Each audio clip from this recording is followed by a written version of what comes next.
Beb, bagaimana menurut Habib tentang penangkapan Habib Bahar? Mulai nih, manas-manas ini. Bagaimana pendapat antum, Beb? Gini ya, Ana cuma bertanya-tanya. Di sini ada yang ngelanggar PSBB, di sini ada yang nggak ada yang dianggap melanggar PSBB juga. Kenapa yang ini nggak ditangkap, yang ini ditangkap? Nah, itu aja. Kira-kira adil nggak kalau seperti itu? Kenapa ada perlakuan yang berbeda? Apalagi Habib Bahar dipindah saat ini ke lapas Nusa Kambangan. Nusa Kambangan itu kan termasuk lapas yang paling populer di Indonesia. Yang Harusnya masuk ke situ itu kasur-kasur besar ya. jahat keras. Iya, Habib Bahar kesalahannya apa sih? Sebetulnya kesalahan beliau bukan kesalahan. Beliau ngebela nasab Rasul Shallallahu Alaihi Wasallam. Imam Malik radhiyallahu taala anhu pernah mengatakan, "Man intasaba ila Rasul Shallallahu Alaihi Wasallam ay kadziban yudrab darban waji'an wa yushhar wa yuhbas tawilan hatta tadhhara taubatuhu." Orang yang bohong ngaku-ngaku atas nama Nabi Shallallahu Alaihi Wasallam, bukan cucu Nabi tapi ngakunya cucu Nabi, bohong, dusta atas nama Nabi Shallallahu Alaihi Wasallam, itu dosa besar. Kata Imam Malik, barang siapa yang dusta bohong atas nama Nabi Shallallahu Alaihi Wasallam, yudrab darban waji'an, Betul. dipukul dengan pukulan yang keras, wa yushhar, diviralkan, wa yuhbas tawilan, kemudian dipenjara yang lama, hatta tadhhara taubatuhu, sampai betul-betul orang yang ngaku itu taubat. Jadi di Indonesia belum ada payung hukumnya untuk mereka yang berdusta mengaku sebagai keturunan Rasulullah SAW, padahal efek kerugiannya buat umat itu luar biasa. Apalagi nanti kalau dia kawin dengan syarifah, nanti keturunannya terputus dari Nabi Shallallahu Alaihi Wasallam, nasabnya jadi nggak nyambung lagi karena nasab itu kan dari laki-laki. Dia punya dampak rusak yang luar biasa. Tapi sampai saat ini belum ada payung hukum. Itulah akhirnya yang mendorong Habib Bahar untuk melakukan itu. Ala kulli hal, sidang sudah selesai. Bagaimanapun pelanggaran yang dilakukan Habib Bahar bukan kategori pelanggaran yang kasus-kasus yang besar atau berat. Beliau bukan lagi makan duit rakyat, beliau bukan lagi ngerampok duit rakyat, beliau bukan lagi melakukan tindak terorisme dan lain sebagainya. Tapi kenapa kok dipindah ke Nusa Kambangan? Kalau alasannya karena pendukung Habib Bahar datang ngegeruduk Gunung Sindur. Dulu pendukung Ahok datang kok ngegeruduk apa itu?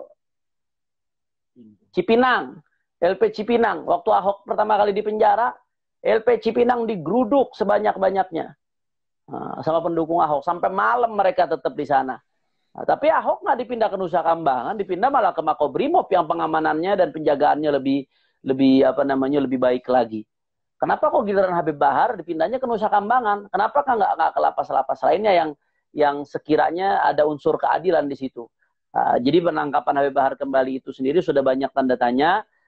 Ada press release dari pengacara-pengacara beliau, saya tidak paham terlalu detail, tapi yang jelas secara kasat mata banyak ketidakadilan di sini, banyak ketidakseimbangan di sini. Apalagi ketika beliau dipindahkan dari Gunung Sindur ke Nusa Kambangan, itu tanpa sepengetahuan keluarga.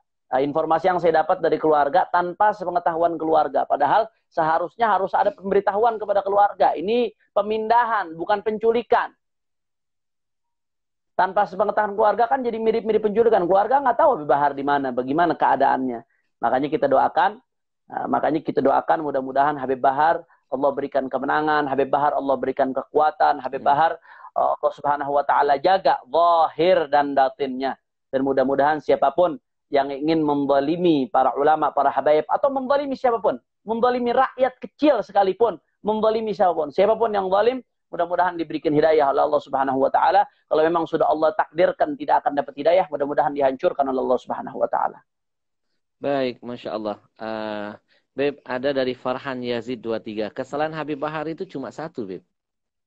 Nah, Terlalu dicintai rakyat Indonesia, katanya. Allahu Akbar. Ya, Anda juga sering menyampaikan dalam forum-forum dakwah. Ketika ditanya Habib Bahar, Anda menyampaikan Habib Bahar itu di mata kami adalah pahlawan.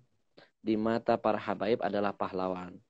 Penyelamat oknum dari oknum-oknum yang memanfaatkan ya kehabibannya. Tidak sedikit kalau tadi Habib bilang ada yang menikahi Syarifah, ada yang malah menjual, mencari keuntungan, Betul.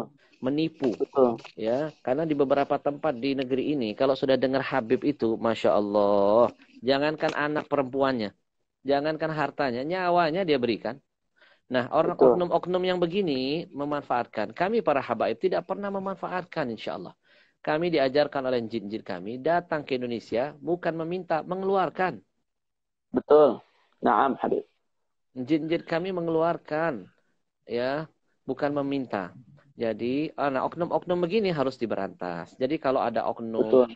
ada polisi gadungan ditindak, tentara gadungan ditindak, maka habaib gadungan juga harus diberikan pembelajaran. Baik.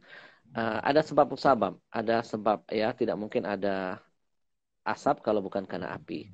Habib Bahar juga marah pasti karena ada sesuatu, dan apalagi yang Anda dengar pelaku ini menyamar jadi Habib Bahar.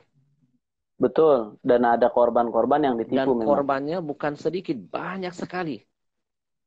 Merusak nama Habib Bahar. Sudah ada indikasi kejahatan. Harusnya yang ini dulu yang diproses mungkin. Dan Anda juga sependapat ada ketidakadilan. Tapi insya Allah mudah-mudahan kita doakan masih banyak oknum-oknum yang masih memiliki keimanan, ketakwaan insya Allah. Ya. Ya Rabb. Baik, terjawab sudah pertanyaannya.